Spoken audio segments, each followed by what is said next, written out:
family-sized Kia E Niro is the most complete affordable electric vehicle we've seen to date. Key to its appeal is the kind of driving range you'd expect from a much larger full electric car, WLTP rated at 282 miles. Plus it's practical, well equipped and easy to adapt to. There are certainly cheaper EV options in this sector, but we're not sure that there are any better ones. Like most EVs, this one spears away from rest with almost hot hatch-style urgency, though in this case Kia has engineered in a split second of delay between throttle application and power delivery to make the whole experience feel slightly more combustion-like and linear. 60 miles an hour from rest still only occupies a mere 7.5 seconds though, thanks to a 395 Nm torque figure generated by the 201 bhp electric motor, every bit of which is delivered to you right from the get-go rather than building as it would with a fossil-fueled power plant. It's all mated to a larger capacity battery pack than you'd normally find in an affordable family EV, a 64 kilowatt-hour unit that delivers an impressive WLTP rated driving range of 282 miles that sets a new standard amongst affordable EVs. Conserving that driving range requires careful management of the energy regenerative process that kicks in when you come off the throttle. Like some other EVs, this one provides you with paddle shifters behind the steering wheel that allow you to either intensify or reduce the regenerative braking feel. Alternatively, there's an auto setting that constantly calculates the optimum level of braking regeneration based on the positioning of vehicles ahead. There's also a virtual engine sound system for creating artificial noise to warn those on the pavement of your approach in urban areas. On the open road, this car struggles a little bit with weight. It's nearly half a tonne heavier than an equivalently sized combustion engine family hatch, but the even distribution of the battery pack across the floor plan helps with handling, and a more advanced independent rear suspension setup has allowed the engineers to deliver a decent quality of ride. As usual with an EV, you get plenty of cabin screen options to allow you to plan your route around your available remaining charge. When it's depleted, you'll be able to recharge your E Niro to 80% of capacity in just 75 minutes if you can find a 50 kilowatt DC CCS charging point. Most of the time though, you'll be charging this Kia overnight using a 7.2 kilowatt EV supply wall box.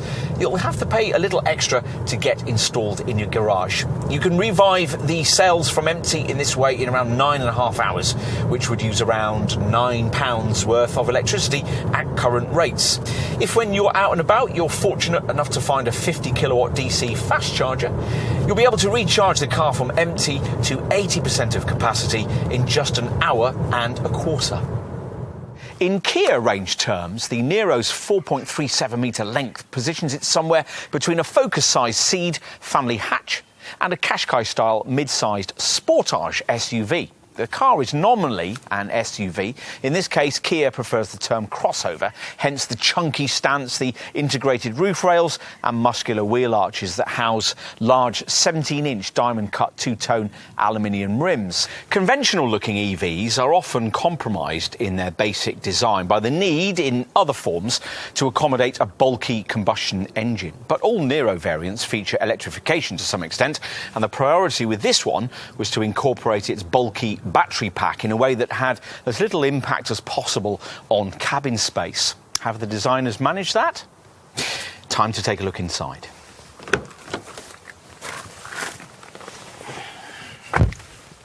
At the wheel, key change lies with the installation of this rotary gear selector dial for the single-speed auto gearbox. This frees up this useful extra lidded storage space between heated, powered and leather upholstered front seats that have been redesigned to save space and weight. More subtle differences can be found incorporated into this 8-inch centre dash infotainment touchscreen, which allows you to locate nearby charging points and set departure times to preheat and pre-cool the cabin. This display also has all the usual connectivity and entertainment features too, of course.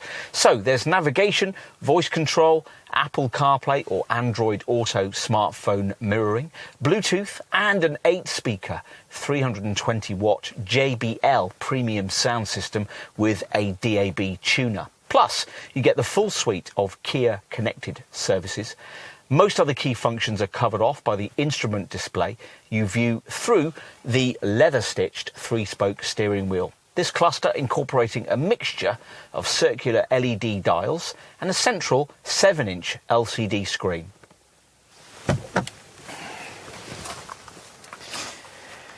Right, time to take a look in the rear. Backseat space is probably the biggest difference between this car and its Hyundai Kona electric cousin, which offers a significantly smaller rear compartment with 90mm less leg space. Perhaps just as significant is the fact that this E Niro offers slightly more rear passenger room than most more affordable conventional C-segment family SUVs.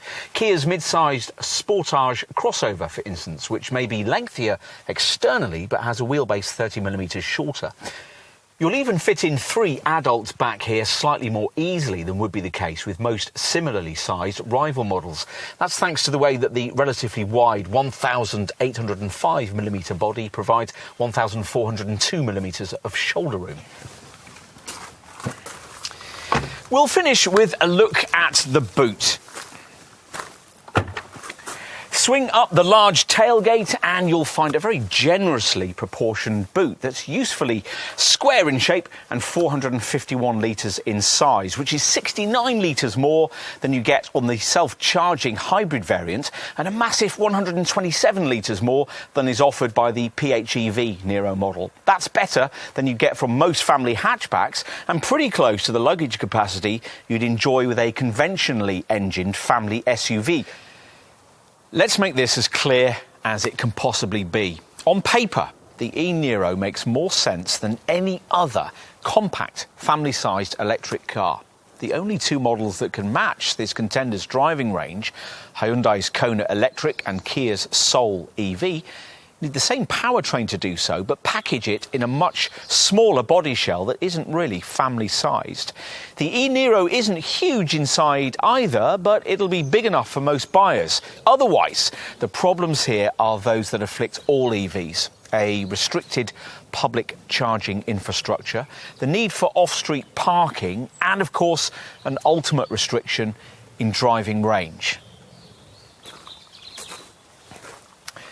The latter issue used to be the killer problem for most would-be EV buyers. Being able, in this one, to say drive from London to Sunderland without a stop should make a big difference here. But of course, electric vehicle ownership is all about suitability for frequent shorter trips. And in this regard too, an E Niro is difficult to better. As a result, if Kia could make it more affordable and sell it in greater numbers, we think it could have a huge market impact. As it is, though, this car will remain a rare but clever choice amongst family buyers who've really done their homework. And when we look back in a decade's time at EVs that really changed their market, we think this will be one of them.